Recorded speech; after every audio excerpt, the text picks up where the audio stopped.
Здравствуйте, дорогие гости канала «Жизнь женщин». Сегодня рассмотрим актуальный для многих вопрос. Что же мешает нам жить лучше? Как сказал Марк Твен, через 20 лет вы будете разочарованы тем, чего не сделали, а не тем, что сделали. Одни люди считают жизнь несправедливой, другие просто хорошей, а третьи вообще прекрасной. Все зависит от мировоззрения и от того, в какой степени вы считаете себя ответственным за свое саморазвитие и уровень дохода. Но независимо от наших взглядов на жизнь, всем нам хочется получать от нее все по максимуму. Американский писатель, историк и философ Уильям Дюрант как-то сказал: «Мы есть то, что мы делаем постоянно». Привычки, и хорошие и плохие, определяют результаты наших действий и траекторию всей жизни. Если человеку не нравится его настоящее, скорее всего, дело в негативных паттернах поведения, от которых он никак не может избавиться. Проблема заключается в существовании определенных вещей, отдаляющих нас от достижения этой цели, которые мозг почему-то от нас скрывает. Поэтому, если вы хотите по-настоящему жить, а не просто существовать, если хотите не только выживать, но еще и процветать, то вам необходимо избавиться от следующих привычек. Это желание угодить всем вокруг. Во-первых, вы не сможете угодить каждому, потому что разные люди хотят от вас совершенно другого. Во-вторых, люди, которым вы пытаетесь угодить, не будут страдать вместе с вами от последствий ваших действий. Вы даже можете затаить на них обиду за все те решения, которые приняли. И, наконец, если вы всегда будете стараться кому-то угодить, то просто не сможете получать от жизни удовольствие. Ожидание разрешения. Если вы думаете, что кто-то не даст вам свое благословение на совершение чего-то важного для вас, не идите к нему за разрешением. Делайте то, что приносит вам счастье. Сосредоточьтесь на том, что приносит вам радость. Цените и делайте вещи, которые вызывают у вас улыбки. Живите для себя, вы важны, вы имеете значение, вы заслуживаете истинного счастья. Стефани Лахард. Сравнение себя с другими людьми. Сравнивая себя с другими людьми, вы можете посчитать себя слишком успешными на их фоне и расслабиться. Или же придете к выводу, что вас оставили далеко позади, тогда можете потерять мотивацию двигаться вперед. Вашим соперником должна быть ваша вчерашняя версия себя. Цветок не думает о том, чтобы соревноваться с цветами, растущими рядом. Он просто цветет. Зен Шин. Легкомысленное отношение к саморазвитию.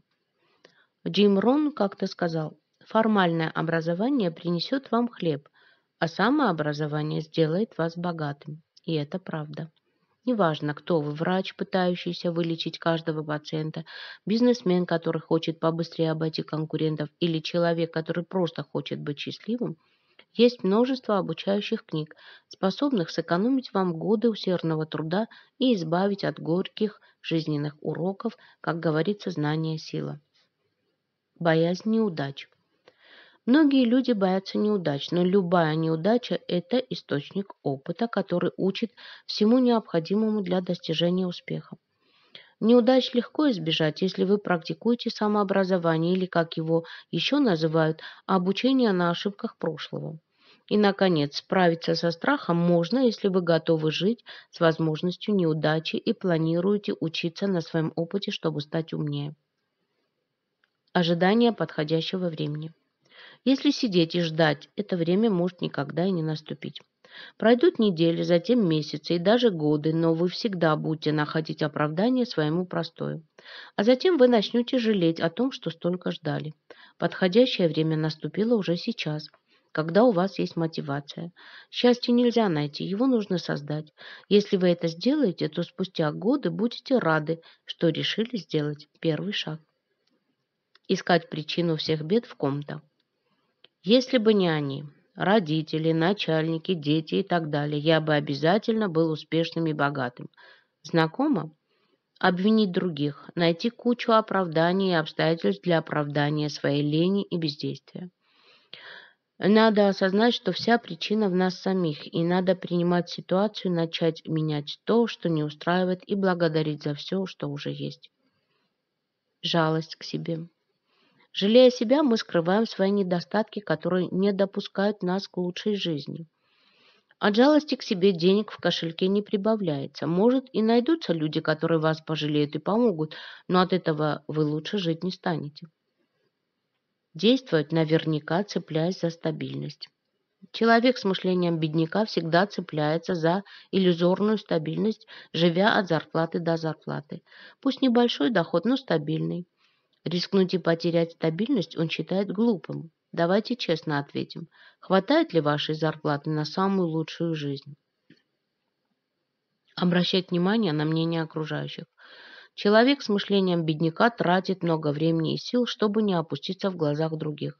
Живу не хуже других. А что люди скажут? Все как у людей. Знакомо? Успешный человек не зависит от мнения окружающих и ценит свою индивидуальность. Поиск сиюминутной выгоды.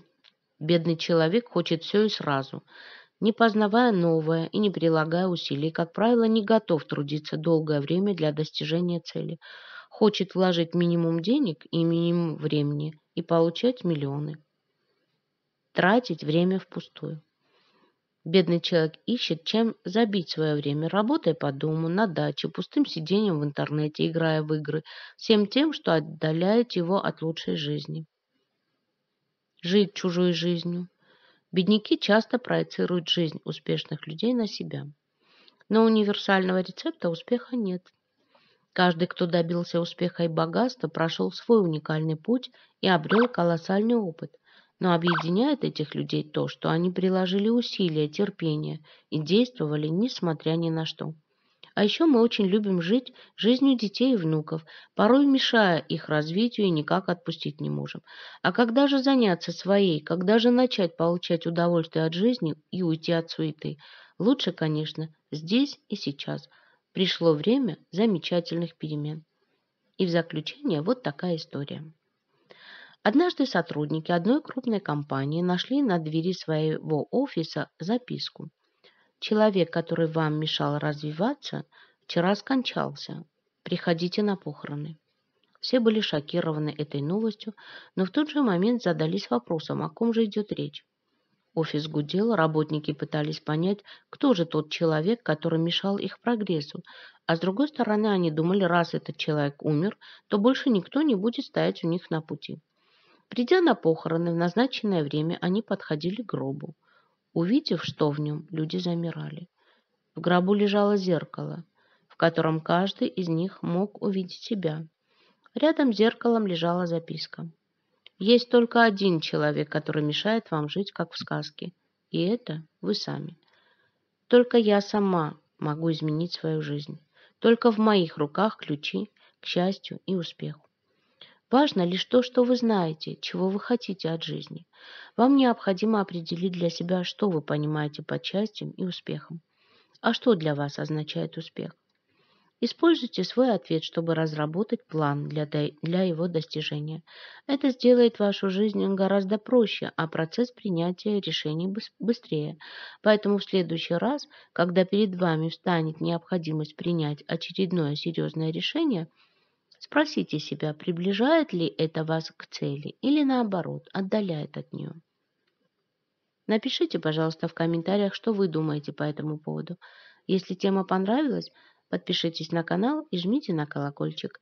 Знайте, что здесь вы найдете много полезной и интересной для себя информации. А я благодарю вас за лайки, репосты и отзывы. До новых выпусков. Пока-пока.